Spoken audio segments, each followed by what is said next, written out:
जय हो बद्री विशाल, जय हो बद्रीनाथ भगवान। गौरवर्ण साक्षी ब्लॉग पर दोस्तों आप सभी का स्वागत है। मैं आपको आज लेकर जा रहा हूं भगवान बद्रीनाथ के दर्शनों के लिए। भगवान विष्णु को समर्पित बद्रीनाथ मंदिर भारत का सबसे महत्वपूर्ण तीर्थ स्थलों में से एक है। दोस्तों हमने आज अपनी यात्रा शुरू की है जोशीमठ से। तो लगभग हम 12 बजे जोशीमठ से चले हैं। 43 किलोमीटर है जोशीमठ से बद्रीनाथ। लगभग 2 घंटे लगेंगे हमें वहां तक पहुंचने के लिए। रास्ता थोड़ा सा मुश्किल कठिन है, लेकिन सड़क के दोनों ओर खूबसूरत पहाड़ियाँ, खूबसूरत दृश्य मन को मोह लेने वाले हैं। मन करता है बाहर देखते ही रहें। बद्रीनाथ धाम 4 पवित्र स्थानों या 4 धामों में से एक है। जो भारतवर्ष के बड़े 4 धाम हैं उनमें से सबसे पहला धाम है बद्रीनाथ धाम, जो हिंदुओं द्वारा बहुत ही पूजनीय है। इस पवित्र मंदिर तक पहुंचने के लिए भक्त विशाल हिमालय के माध्यम से एक कठिन यात्रा करते हैं। बद्रीनाथ पहुंचने के लिए आपको पहले हरिद्वार आना पड़ेगा और हरिद्वार से लगभग 350 किलोमीटर 10 घंटे का सफ़र करके हम बद्रीनाथ जी के दर्शन के लिए पहुंचते हैं। कल हम जोशीमठ पहुंचे थे, वहां पर रुके थे। आज सुबह जोशीमठ में आदि गुरु शंकराचार्य जी के मंदिर के दर्शन किए। शंकराचार्य जी ने 4 धामों का निर्माण किया था। तो आज चले हैं बद्रीनाथ जी के यात्रा के लिए। समुद्र तल से इसकी ऊंचाई लगभग 11,000 फीट पर है। तो रास्ते में पहाड़ों को काटकर सड़कें बनाई गई हैं। तो नज़ारे बहुत ही खूबसूरत। बद्रीनाथ धाम भगवान विष्णु नारायण के वास के रूप में जाने वाला धाम है। इसे शंकराचार्य की कर्मस्थली भी कहा जाता है। ये माना जाता है कि आदि गुरु शंकराचार्य ने 8वीं सदी में इस मंदिर का निर्माण करवाया। इसके बारे में जो इसकी कथा है वो भी आपको आगे बताएंगे। बद्रीनाथ के बारे में कुछ आपको रोचक जानकारी देते हैं। हिंदू धार्मिक ग्रंथों के अनुसार बद्रीनाथ की मूर्ति शालिग्राम शिला से बनी हुई है। यह मूर्ति चतुर्भुज ध्यान मुद्रा में है। बारिश और बर्फबारी के कारण इस मंदिर को कई बार नुकसान पहुंचा है।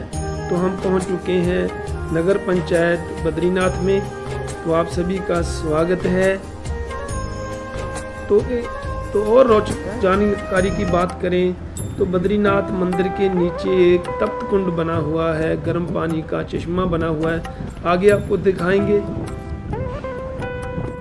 तो दिल थाम कर बैठिए दोस्तों, हम पहुंच चुके हैं बद्रीनाथ धाम में। तो ये है बस स्टैंड को जाने वाला मेन रास्ता। एक यहाँ से रास्ता माना गांव को ऊपर के लिए जाता है। तो यहाँ पर पार्किंग भी बनी हुई है, आप गाड़ी यहाँ पर भी लगा सकते हैं। रूम, होटल, गेस्ट हाउस बहुत सारे हैं यहाँ पर। थोड़ी सी बार्गेनिंग करनी पड़ेगी, ठीक रेट पर आपको रूम मिल जाएगा।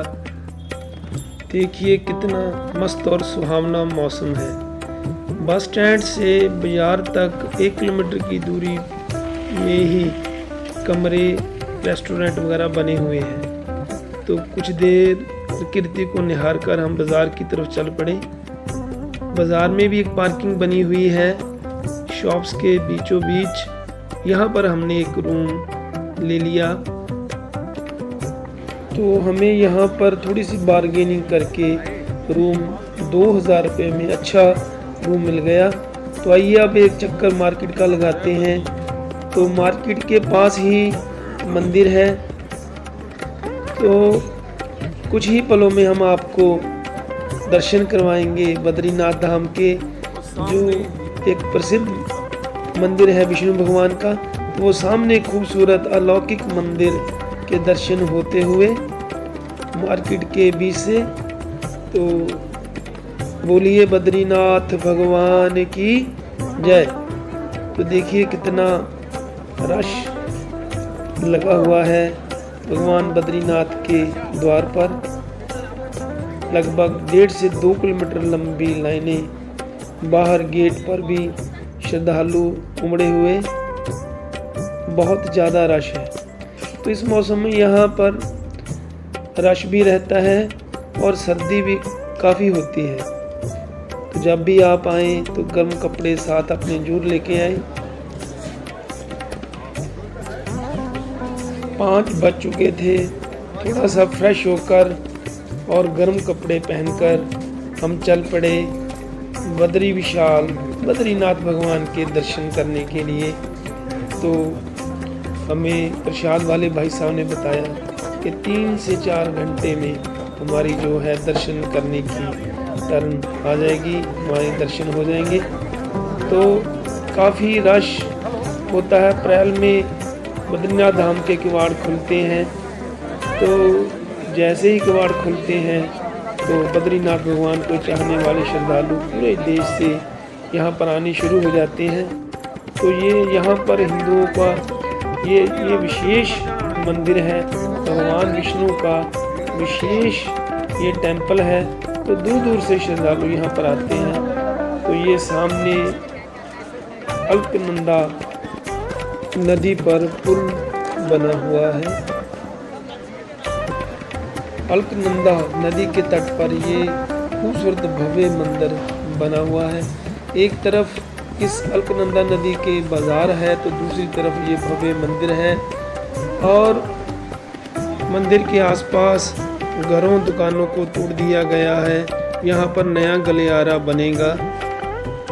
मंदिर के आसपास नवीनीकरण का काम चल रहा है। 3 घंटे लाइन में रुककर हम मंदिर के पास पहुँचे।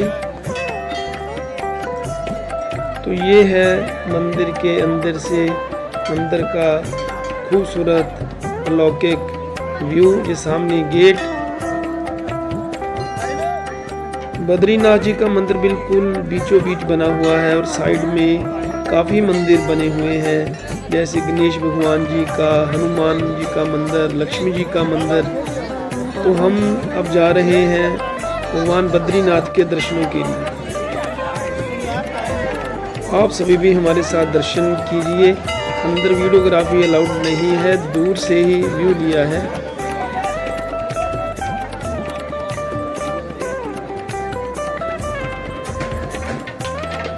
जय हो बद्रीनाथ, जय हो बद्री विशाल, जय हो विष्णु भगवान। तो बोलिए सभी जय हो बद्रीनाथ। हमको बहुत अच्छे दर्शन हुए। यदि प्रसाद की बात करें तो यहाँ पर तुलसी की माला भगवान को अर्पित की जाती है। चने की दाल का भी भोग लगाया जाता है। पीताम्बर और माता लक्ष्मी को श्रृंगार भी चढ़ाया जाता है। तो दर्शन करके वाकई ही मन को एक असीम शांति प्राप्त होती है। इस स्थान पर एक अलग प्रकार की पॉजिटिविटी, एक अलग प्रकार की कशिश है जो आप यहाँ आकर ही महसूस कर सकते हैं।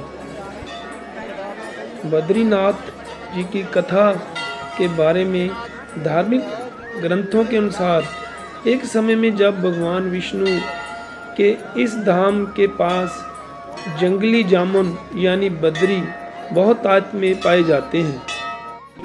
आइए अब चलते हैं माता लक्ष्मी जी के मंदिर की ओर। तो ये मंदिर बहुत खूबसूरत बना हुआ है। ये है लक्ष्मी माता जी का मंदिर। यहाँ पर श्रृंगार चढ़ाया जाता है और घर ले जाने के लिए वापस भी दिया जाता है। बद्री बेर को कहते हैं। इसी बद्री के कारण इस धाम का नाम बद्रीनाथ पड़ा। बद्रीनाथ के पीछे एक पुरानी कथा है। कहा जाता है कि भगवान विष्णु एक बार तपस्या में लीन थे तो अचानक हिमपात, बारिश, बर्फ पड़ने लगी।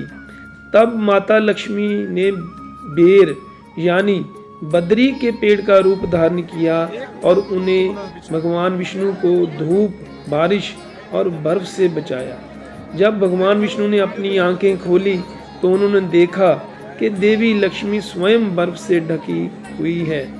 माँ लक्ष्मी की तपस्या से प्रसन्न होकर भगवान विष्णु ने कहा कि मैं तुम्हारे साथ इसी स्थान पर पूजा जाया करूँगा, क्योंकि देवी लक्ष्मी ने बद्री वृक्ष का, बेरी के वृक्ष का रूप धारण किया था और उनकी रक्षा की थी।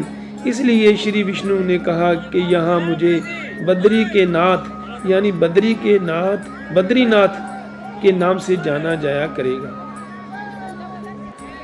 यहाँ पर नर नारायण का मंदिर, हनुमान जी का मंदिर, गणेश जी का मंदिर, क्षेत्रपाल का मंदिर, छोटे छोटे काफ़ी मंदिर बने हुए हैं, लक्ष्मी माता जी का मंदिर, तो सभी में हमने माथा टेका। तो आइए अब चलते हैं तप्त कुंड की ओर। तप्त कुंड किसे कहते हैं? ये गर्म पानी का चश्मा है। ये देखिए, हम नीचे की ओर जा रहे हैं तप्त कुंड की ओर। तो भगवान बद्रीनाथ मंदिर के नीचे से सीढ़ियों का रास्ता है, सीढ़ियों के रास्ते से तप्त कुंड की ओर जाया जाता है। सीढ़ियों पर मंदिर रास्ते में बने हुए हैं, भगवान शिव का मंदिर। जब हम सीढ़ियाँ उतरते हैं तो सामने ही अलकनंदा के एक साइड पर बना हुआ है तप्त कुंड। तो तप्त कुंड पर चलते हैं। तप्त कुंड है जहाँ पर हमेशा गर्म पानी निकलता रहता है। तो भक्तजन पहले इसमें स्नान करते हैं, फिर बाद में दर्शन करते हैं भगवान बद्रीनाथ के। तो यहाँ पर लेडीज़ के लिए, महिला के लिए अलग से कुंड बनाया गया है। ये महिला कुंड है। पानी बहुत ज़्यादा गर्म होता है, पर जब एक बार आप नहाने लग जाते हो तो टेम्परेचर मेंटेन हो जाता है। तो हम तो रात को यहाँ पर पहुँचे थे, हम नहाए नहीं, लेकिन हमने इससे मुंह हाथ अपने धोए। पानी काफ़ी गर्म है। कहते हैं इस गर्म कुंड में नहाने से चमड़ी के, शरीर के कई रोग दूर हो जाते हैं। इसलिए यहाँ पर भक्तजन दूर दूर से स्नान करने के लिए आते हैं। पुल के इस ओर तप्त कुंड है, तो थोड़ा सा आगे जाकर पुल के दूसरी ओर है ब्रह्म कपाल। तो ब्रह्म कपाल में पिंड भराए जाते हैं। अपने पूर्वजों, अपने बुजुर्गों की आत्मा की शांति के लिए पिंड भराए जाते हैं। एक तरफ है अलकनंदा का ठंडा ठंडा पानी और उसके साथ ही इतना गर्म पानी का तप्त कुंड। तो ये भगवान का नेचर का एक अलग कुदरती करिश्मा है। हम कुछ देर तप्त कुंड के किनारे बैठे।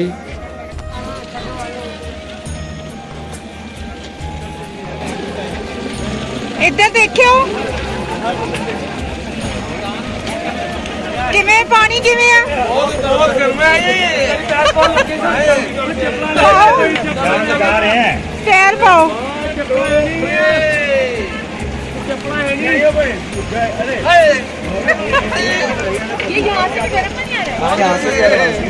इतना भी गर्म नहीं जितना तुम ड्रामा करते हैं।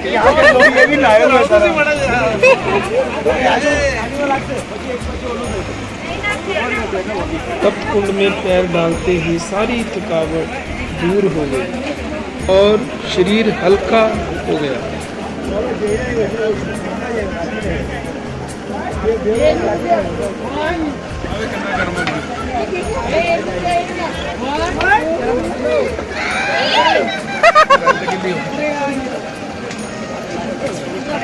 बोल बद्रीनाथ भगवान की जय। तो कुछ समय बिताकर हम आ गए मेन गेट के सामने। तो वहाँ पर हमने कुछ पिक्स करवाए, काफ़ी समय वहाँ पर बिताया। तो श्रद्धालुगण आ रहे हैं, जा रहे हैं।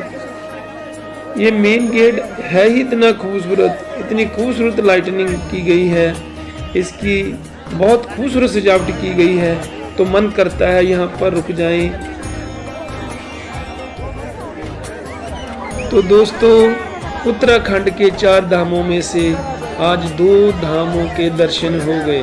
मन में लालसा थी, बड़े देर से सपना था कि हम विशाल बद्रीनाथ भगवान के दर्शन करेंगे, जो भारत के 4 धामों, मुख्य 4 धामों में से एक है। तो आज वो सपना साकार होता हुआ। दोस्तों, मैं आपको ये कहना चाहूँगा कि आप जब भी यहाँ आए तो गर्म कपड़े साथ जरूर रखें, ठंड बहुत है। तो एक यादगारी पिक्स भी हमने यहाँ पर करवाई कैमरामैन से। तो ये इतना भव्य मंदिर है कि जब आप यहाँ पर आएंगे तो आपका मन शांत हो जाएगा, भगवान विष्णु के चरणों में रम जाएगा। तो बोलिए भगवान विष्णु की, बद्रीनाथ भगवान की जय। तो हमने यहाँ पर काफ़ी समय बिताया, भगवान विष्णु का आशीर्वाद प्राप्त किया। तो जब भी आप यहाँ पर आएँ तो तुलसी माला बद्रीनाथ भगवान जी को जरूर चढ़ाएं, क्योंकि तुलसी विष्णु भगवान को बहुत प्रिय होती है और उसी का प्रसाद मिलता है। या फिर पीली चने की दाल यहाँ पर भगवान के प्रसाद के रूप में चढ़ती है, तो उसका प्रसाद घर भी लेकर जाएं। सितंबर तक 6 महीने भगवान बद्रीनाथ जी यहाँ पर विराजमान रहते हैं और 6 महीने के लिए नीचे जोशीमठ में चले जाते हैं। तो जाते जाते अंतिम बार विष्णु भगवान बद्रीनाथ भगवान की बाहर से परिक्रमा और उनको भीतर से अपने मन से नमन नमस्कार किया। मन ही मन अपने परिवार के सदस्यों जो यहाँ नहीं आए उनकी ओर से भी नमस्कार किया बद्रीनाथ भगवान को। भगवान बद्रीनाथ सभी की आशाएं, सभी के सपने पूरे करें। जितने भी भक्तजन हमारे साथ दर्शन कर रहे हैं उनकी मनोकामनाएं भी पूर्ण हो। यहाँ पर आकर दोस्तों समय का पता ही नहीं चलता। मंदिर का मुख्य गेट बंद हो गया तो हम धीरे धीरे वापस अपने रूम की ओर आने लगे। तो बोलिए जय बद्रीनाथ भगवान। तो जब खाने पीने की बात करें तो छोटी सी मार्केट रह गई है, नवीनीकरण चल रहा है। तो यहाँ पर दूध जलेबी बहुत अच्छी मिलती है, खाना भी अच्छा मिलता है। तो हमने यहाँ पर खाना खाया और फिर वापस रूम की ओर चल पड़े। दोस्तों ये है बद्रीनाथ धाम का सुबह सुबह का नज़ारा। हमारे आदरणीय प्रधानमंत्री मोदी जी बद्रीनाथ धाम का भी नवीनीकरण करवा रहे हैं। अलकनंदा के ऊपर मकान और दुकानों को तोड़ा गया है। ये छोटी सी मार्केट यह बची है। यहाँ पर बनेगा खूबसूरत गलियारा और बद्रीनाथ धाम को पूरे इंडिया और वर्ल्ड के साथ जोड़ा जाएगा। तो बोलिए बद्रीनाथ भगवान की जय। तो कर दे हमारे चैनल गौरव साक्षी व्लॉग को शेयर, नहीं किया तो कर दें अभी अभी सब्सक्राइब। देखते रहें, अपना प्यार देते रहें। धन्यवाद, नमस्कार।